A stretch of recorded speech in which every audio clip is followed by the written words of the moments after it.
Okay, so our previous video got interrupted. We'll have to upload them as two separate videos. That's what Hashem wants in this case, since there might not be one for a while. So this is what is the Ratzon Hashem, is the will of God. So we'll carry on with class 46, moving into 47, which is Zam. We don't want to have any Zam with an iron, with any anger. We want to have good times. So we were just saying this exile that we're in, we have to overcome it by not being afraid. That was what Moshe was told. Don't be scared from this exile from Og Melech Bashan. He wants to destroy the whole Jewish people in one time. Don't be scared of the fundamentalists that are in the world. We don't have to be scared. There is a Rabbanu Shalom, there's a God. He will not let us be destroyed, even though you could say, well, what's with the Holocaust? That's a good question. But there was a promise that we would not be destroyed, and even in the Holocaust we weren't destroyed, even though it was terrible. Tonight is the Klosenberger Rebbe's yacht site, and he survived and rebuilt his Hasidus sands and a beautiful hospital in Netanya and a whole town there, Latino hospital, and there's tremendous other things he was involved in. And personally, I actually pray there right now in my area. It's a very nice shul. So the point is, sands, Klosenberg came out from that fire, and we can go ahead with our fire, whatever the threats are. We do have to do tshuva. We do have to return to Hashem. But the aspect of fear is not what Hashem wants. Like Withdrawal constantly says, the main thing is tshuva b'ahava, love. We have to return with love. So my blessing to everyone to end off this continuation of the previous class and maybe even a continuation from all the classes, because we're coming up to the end. The idea of review over everything we're doing, go over. This is the 7th habit from Stephen Covey. And then we get to the 8th habit, where the idea of being able to really hear the voice of this generation, that we have the online ways of doing that, and hear our inner voice, Bina, the inner understandings.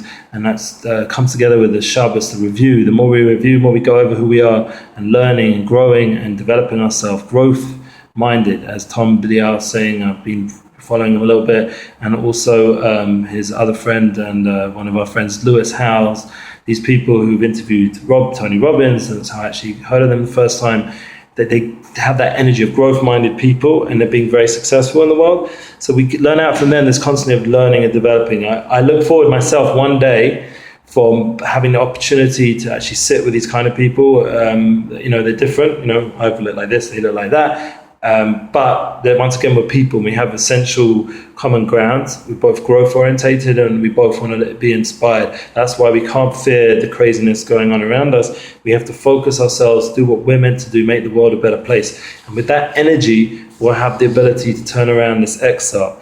And Shabbos Chazan, when we get to this Shabbos, I'm going to be in Yerushalayim, Be'ez Hashem. We're going to see the third base of English. We're going to see the opportunity to really connect to Hashem, and that's a tremendously powerful experience. And we have to know, what does Hashem want from us?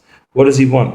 What does He want? So I know what He wants. He wants us to do His will, and He wants us to serve Him with simcha, with joy, and He wants us to really find ourselves, to be who we really are, to use all our potential for our service to serve others, like all the inspired people I was talking about before. And then there's the idea of our service for the Ribbon Shalom, the one who created it all. There's a higher level. Being a Kohen, I have this big desire to serve Hashem in a way where, right now I'm working, but that will become a situation where, not because I don't want to work, I want to work, but I want to be able to serve Hashem. And that would be the key, where all the hysteris, all the coverings up. Like, for example, my work, they're taking me to Jaffa soon, and we're going to be a Tel Aviv Jaffa. It's not really where I'd go, like, as a choice, but since I'm going there, there's obviously, that's why I need to be there. Look at the beautiful Yam, the Suf, and the idea of this beautiful view, the Nof, and this refreshing energy that when you go to a beach that has the sea air, and the idea of the beautiful blue skies of Eretz Yisrael, and it's a place which has history, and everything has its yofikai, its beauty. Jaffa is also a light of Mashiach. And so we're saying, just to sum up with Parshas Pinchas, we have the Parsha coming out. We have Pinchas. My name's Elio is who Pinchas. Pinchas was Cohen, and he became one of the Kohanim only because he was able to be Kollel. He was able to do the Bris Shalom. He was able to stand up for what Amos saw as truth, and even though people around him were confused and didn't know what was going on, he was able to be a light unto the Jewish people, which became a light unto the world, and he became a Kohen. He took the priestly shalom, the peace, the covenant of peace, the true covenant of peace, and that's my Masorah, from Aaron a Kohen through his grandson Pinchas through to my name Elio, and Elio Novi is going to be the one that's Zachal Tova Vasa. So he's going to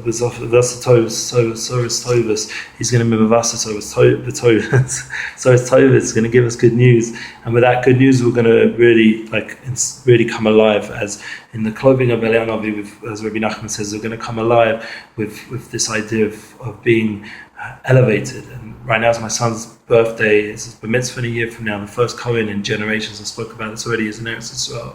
It's a very holy thing to have achieved. We're in Eretz Yisrael, and we have Kohanim, and we have Yisrael, and we have Levi, and we have Geirim, and we have all the different types of people. And we have the non-Jewish people who, as Hashem, they'll start to keep the 7 mitzvahs b'nei Noach, so they'll have their understanding of their connection to Hashem, and that will be the completion of the whole world. The whole world will become Kodesh, and Eretz Yisrael will become like Kedushas Yerushalayim, and everything will have its Kedusha like an eyeball. The world is captured in the eye.